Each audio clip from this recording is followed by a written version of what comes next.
Hello, welcome to this lesson in AC circuit analysis.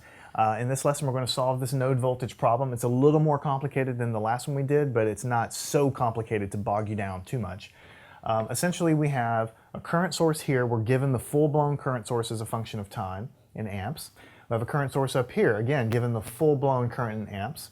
And then we have a capacitor, inductor, resistance, but the values of the capacitance and the inductance is given in terms of their units, so we have to calculate the impedance.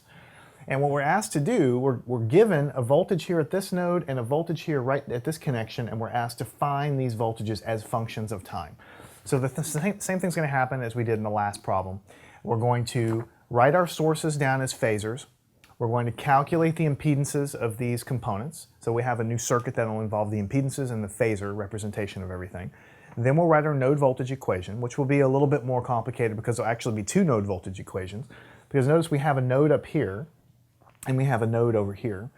And then we'll have to solve that system of equations to find V1 and V2, and when we get that, which will be phasor versions of that, then we'll go back to the time domain. So it's a few more steps, but you'll see it's not too hard. The one thing I need you to realize is when you get over to this node, this is drawn like this on purpose to confuse you. You see this kind of thing a lot on exams. It looks like there's a node here and a node here. So some students will start trying to write a node equation here and then a separate node equation here, but you need to think about it. Even though they're separated on the paper here, if you physically built the circuit, this wire would physically be connected straight into here because this is just a short circuit, it's just a wire. There's no resistance here. So this connection point, even though it's drawn here, you can mentally draw it right on top of here. So really, this is a single node here, and this is a single node here. And that makes thinking about it a lot simpler. All right, so the first thing we're going to do is write our phasors down, okay?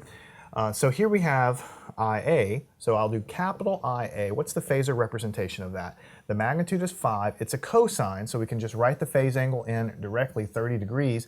The frequency being 10 radians per second, we just remember that for later on down the line. So that is the value of that. And then we have, or I'll save a little space here and put the amp right there.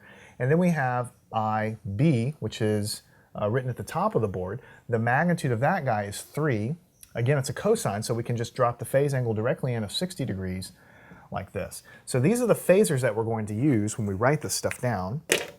Now we need to calculate the impedances of the other components so that we can continue.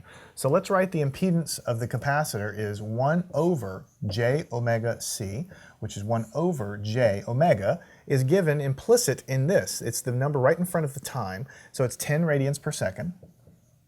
And the capacitance, look at that,